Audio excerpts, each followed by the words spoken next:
Hey there, Sharon Horne-Ellstrom here.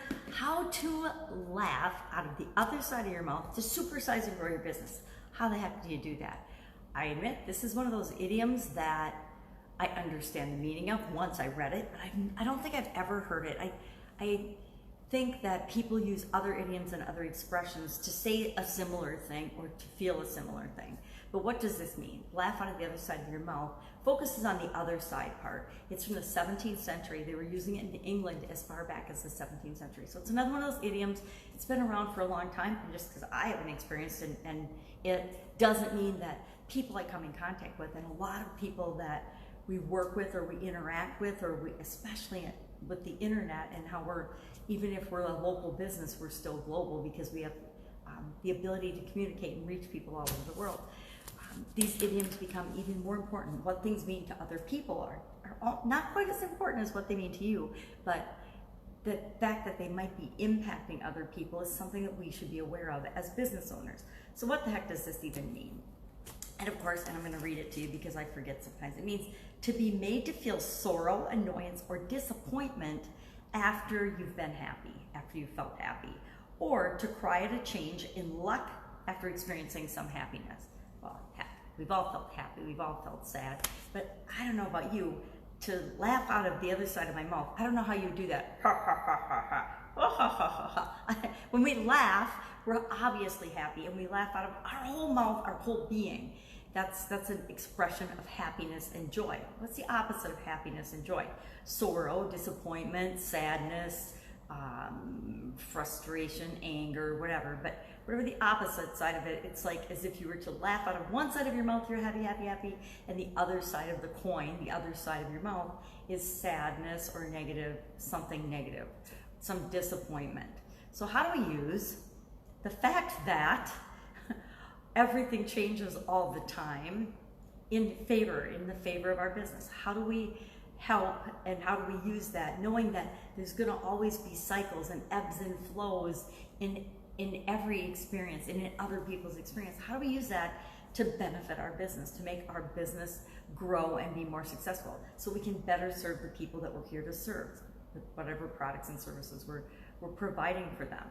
Well, number one, we need to remember that change is inevitable. There's nothing we're going to do about it, right?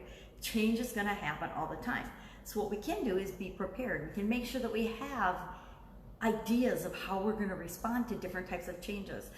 Anywhere I've ever worked, big business, small business, we've always had some sort of contingency plan. Now, I got to admit, most of us in any business or any industry, we have contingency plans, but they never had a pandemic that would shut down our entire country. They've never had, we had some types of things for violence and disturbances and destruction and vandalism, but most of us have never had anything like riot plans. You know what? They're not protests if they're violent. Once you cross that line of violence, it's not a protest anymore, it's a riot. I don't care what the media wants to call it or pretend isn't going on.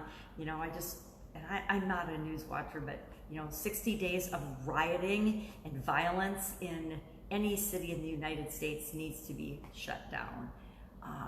So we want to realize that sometimes there's awesome, happy, good things happening in each of our lives, and other times we're just living our lives and we're doing what it is that we're doing, and we're going in the direction that each of us want to go. And so how do we come into that for the people that we're here to serve? How do we interrupt their pattern in their life?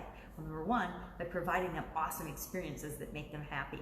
We want everyone that comes in contact with us in our business to actually be delighted and excited, relieved, or whatever other feeling it is we want them to have. We want to make sure that that's a positive feeling, right? People should never interact with our businesses and go away feeling bad or negative or cheated in any way. We do that by giving incredible value, by continually improving and finding ways, and always asking ourselves, how can we increase the value to the people we serve of our products and services? How can we provide more value? How can we serve better, faster, easier, more efficiently, more effectively, and not on our end?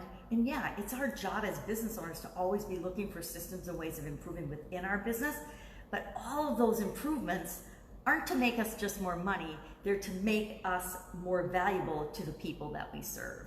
And if we add a little bit more humanness and we think about the people that we're serving and we really care about the people that we're serving, that becomes an automatic thing. So we don't have so many highs and so many lows in our business. We have more highs. The other thing is we want to look at our business and the choices and the decisions that we're making from a more long-term versus short-term perspective. If you're in a publicly traded company, there's all kinds of pressure, or a government agency, to make the numbers look good, to make things look good so the outside world can judge us as, oh, we're doing this terrific job. Guess what? All of that is short-term ego thinking. And if we're stuck in short-term ego thinking cycles, guess what? We're not paying attention to the long term. We're not paying attention to the lifelong value and the lifetime value of a customer. We're not paying attention to, are we really serving our customers well, or are we just doing things for the short term to make us and our numbers and our board of directors feel good about, or our stockholders and shareholders feel good about the amount of money that they're putting into their pockets? And that's never a good decision. I mean, the shareholders would argue with me on that, but I know that as a person that has owned stock for decades, I want to make sure that the company that I'm investing in is sound, and being sound means they are focusing on the long term and not just focusing on short-term dividends and payouts. Philosophy that changes in different industries. There's totally different philosophies on that, and we can pick and choose what industries and what businesses we want to invest our time and energy in based on what is in alignment with us, because that's what makes the world go around. We're all different. So I'd love to know your experience with this particular idiom. Have you ever used it? Have you ever used laugh out of the other side of your mouth? Or have you ever heard anyone else use that to describe someone else's behavior or something? And I think what came to mind for me was, what if you're a lottery winner? And as business owners, we know business success and business highs and lows come and go. And if we focus on the lows, we're going to get more of them. But if we focus on continually improving and on the highs and the successes that we have, we can build on them as well. Love to know your experience with this. Share in the comments below. Otherwise, I will be with you tomorrow with another interesting idiom. What does it mean? Where does it come from? And how might you use it in your business right now? Have an amazing day.